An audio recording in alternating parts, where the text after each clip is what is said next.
So what's up? Magandang umaga po ulit sa inyong lahat mga kamanok. Again, this is PJ Vergara at nandito ako upang sumagot sa inyong mga katanungan na inilalagay dyan sa comment section. Kaya mga kamanok, lagi ko pong sinasabi sa inyo, hinihiling if ever na may mga katanungan kayo, kahit kayo man ay baguhan, wala pang masyadong kaalaman pagdating sa pagmamanok, kayo po ang gusto kong maging kaibigan. Kaya po in-establish natin itong ating mga channels is para po sa inyo, para po maibigay yung mga kaalaman na hindi nyo na po kailangang paghirapan pang makuha sa tagal ng panahon. Kasi ako, kahit na medyo may katagalan na rin sa pagmamanok, 15 years o mahigit na sa pagmamanok, bago ko po nalaman yung mga iba't ibang mga, alam mo yun, kaalaman, okay, is matagal din po.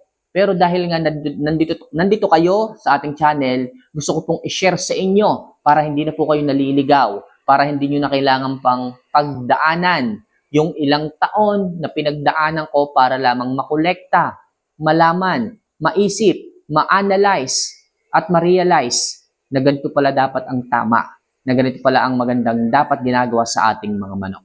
Right? So, wag na natin ito masyadong patagalin if ever na nakapag-subscribe naman na kayo, nakapag-like at nakapag-comment sa ilalim ng inyong mga katanungan, simulan na po kaagad natin to. So, ang unang katanungan po ay galing kay Jaynard Publico. Kamamay, bakit yung first timer na inahin ko, bakit mahihina yung nilalabas na sisiw? Thank you, Idol, and God bless.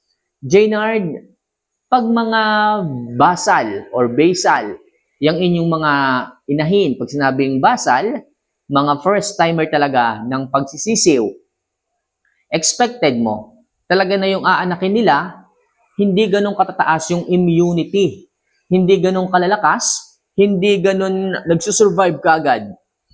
Bakit po mga kamanok? Kasi po, first timer po niya eh. Yung pong kagandahan ng sukat ng itlog, yung maturity nung inahin, at the same time yung maturity ng mga itlog, hindi pa po ganun ka-stable. Kaya lagi kong sinasabi sa inyo mga kamanok, wag niyo po munang kuhanan ng itlog, ng palahi, ng sisiw, yung mga unang papisa ng mga ito. Kasi nga po, ganyan po yung nangyayari. Yung mga sisiw, hindi po ganong kalalaki. Kaya magtataka kayo, ba't ganun? Yung inahin kong binreed, maganda naman yung sukat. Bakit yung inanak, hindi ganong kagaganda ang size? Hindi ganong kagaganda ang pangangatawan? Yan po ang sinasabi ko sa inyo. Kapag maaga po kayong nag-breed, yung tipong excited ka, uy, umitlog na yung aking pulet. Uy, umitlog na yung aking inahin. First time umitlog, salang ka agad. Papisa ka agad. Excited ka. Pero hindi pa po yan ang kagandahan o kasarapang sukat ng pag-breed sa inyong mga pulet na yan. Yung unang inahin, di ba? Yung mga itlog ng mga yan, anong ginagawa ko dyan? Nilalaga ko muna. Piniprito ko muna. Iniintay ko talaga yung malalaki ang sukat.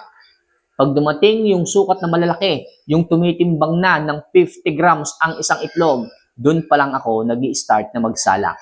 Kaya please, mga kamamay, yung mga first timer ninyong mga inahin, hanggat maaari, wag muna kayong magsalang nung mga iitlogin ng mga yan. So maliwanag tayo dito, Jaynard Publico. Ano po? So next question tayo. Ito galing kay Selmar Texon. Idol, ano ang gamot sa manok na hindi mahilisan? 2 araw na to, Idol. Patulong naman, Idol. Hindi mahilisan. Ibig sabihin siguro hindi matunawan. Mga kamanok, pagdating po natin sa ating mga alaga na hindi po magtunaw, okay? Problema po ito. Hindi magtunaw, biglang hindi nagtunaw, o mabagal magtunaw. May problema po sa digestion ng manok. Lagi ko pong sinasabi sa inyo, dapat may maayos na gut health ang inyong mga alaga. May maayos na probiotics na kayong ibinibigay sa kanila para maganda ang digestion. Dapat nagbibigay din kayo sa kanila ng mga grits. It's either true grit or stone grits, makakatulong po ito. Yun po kasi ang ngipin ng balon-balunan o yung tinatawag sa Ingles na gizzard. Yung pong gizzard o balon-balunan, kapag hindi po masyadong matalas ang ngipin, what I mean is, hindi po ganon kagandaang kakayanan para gumiling, talagang malamang, madalas, kalimitan, hindi po nagtutunaw yung manok. Matamlay ang manok, hindi niyo po makikitahan ng sigla, at hindi po mapula ang mukha. Madalas putlain po yung mga ganyan. Ano po ang dapat natin gawin? Kung hindi na po talaga magtunaw, tingnan mo kung ilang araw na yung pagkain sa kanyang butse. Okay? Kung 3 araw na o mahigit, possible mai-infect na po yung kanyang sistema. Anong kailangan natin gawin dito? So, kailangan po natin itong pasukahin kasi ito po yung paraan upang maging maginhawa ang pakiramdam at maging masigla ulit yung manok. Paano natin pasusukahin ito? So, paiinumin po natin to ng maraming tubig para po yung kanyang butse. Kaya po hindi kasi minsan magtunaw. Minsan, hindi natin nabibigyan ng painom. Okay, yung nakakaligtaan nating painumin o hindi natin talaga pinaiinom, hindi po nila nadadigest ng maayos. So, mahalaga na bigyan palagi ng malinis tubig, fresh water, para po makapag-digest ng maayos. So, pasusukahin natin yan, palalambutin natin yung laman ng kanyang tiyan. Yung butse, palalambutin natin yung laman kasi nga kailangan niya ng tubig para mag-digest. Pero kahit bigyan niyo ng tubig yan, hindi po yan magda-digest kasi huminto na nga po yung kanyang sistema. Punuin niyo ng tubig yung butse hanggang sa ma-feel po ninyo na talagang malambot na ito. Then sa kanya po, itiwarik na ganyan para po lumabas yung liquid kasama yung patoka na kanyang kinain ilang araw na nakakalipas. So, kailangan maubos nyo po yun. Kailangan ma-flush out nyo po lahat ng laman ng kanyang butse. Ulit-ulitin nyo lang po ang pagsasali ng tubig, tapos pasuka, tubig, pasuka, tubig, pasuka. Pwede kayong gumamit ng waghos. Gumamit na lang kayo ng lalagyan. Pwedeng bote ng Yakult, lagyan nyo po ng tubig, then irekta nyo po sa bibig para po makainom, hanggang sa maubos po, masaid po yung laman ng kanyang butse. So kapag wala na po yun, saka kayo magbigay ng Volplex KQ. So araw-araw po yun, hanggang sa makapag-recover po yung manok. So sana po makatulong mga kamanok. Ano po? So next question tayo ulit. Ito galing kay Anton Martinez. Kamamay, yung inahin ko, naka-free range. Tapos may 2 akong tandang, yung isa mistasuhin. Okay? Ang linyada, yung isa naman quality. Kaso yung inahin ko, doon siya laging nagpapabreed sa mistiso. Ano po ang pwedeng gawin? At sana po masagot mo po ito. Maraming salamat po. Okay. So, kapag ganyan, simple lang po. Ibubukod nyo po yung mistiso. Huwag nyo pong hayaan na nagkakaroon ng access yung inahin doon sa mistiso. Okay? So, ano bang dahilan? Bakit binibreed mo pa yung mistiso? O ano bang dahilan? Bakit nandyan pa sa bakuran mo yung mistiso? Yan ba ay nagtatagumpay?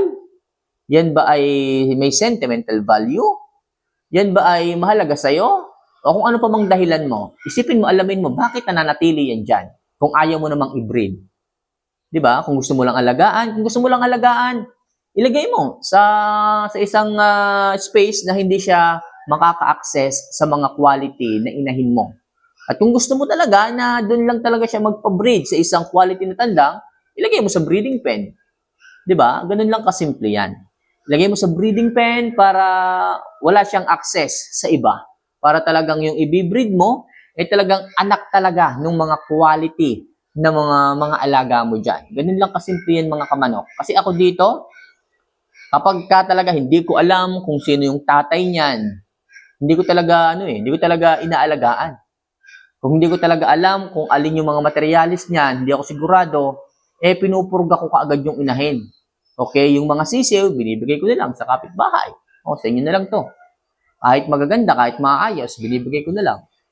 Okay, basta alam ko po yung linyada, yan po yung mahalaga. Paano na lang kung halimbawa pumunta kayo sa bakuran ko. Kamamay, anong linyada to? Anong linyada nitong kulay itim mo? Anong linyada nitong kulay bulik mo? Nakakahiya kung hindi ko kayang sabihin. At nakakahiya kung magsasabi ako. Tapos, hindi naman pala totoo. Di ba? Di nasabihan nyo pa ako. Alam nyo naman na ang sineshare natin dito, talagang totoo. Maayos. Walang kasinungalingan. At totoo lang. Kaya mahalaga mga kamama yung linyada. Dapat alam po ninyo. Pagdating sa breeding, dapat alam ninyo, kabisado ninyo yung inyong bawat mga ibinibreed. Ganun lang kasimple yan. Okay, para sa ganun, meron din kayong balikan pagdating sa inyong breeding. Halimbawa, dumating yung time na namasyal kayo, ay nagtagumpay. Nagtagumpay yung yung binreed kong itim. Kaso, sino ang tatay nito? Sinong inahin nito? Ang hirap balikan. Kaya mahalaga mga kamamay na meron kayong records pagdating sa inyong breeding. Makakatulong po yan.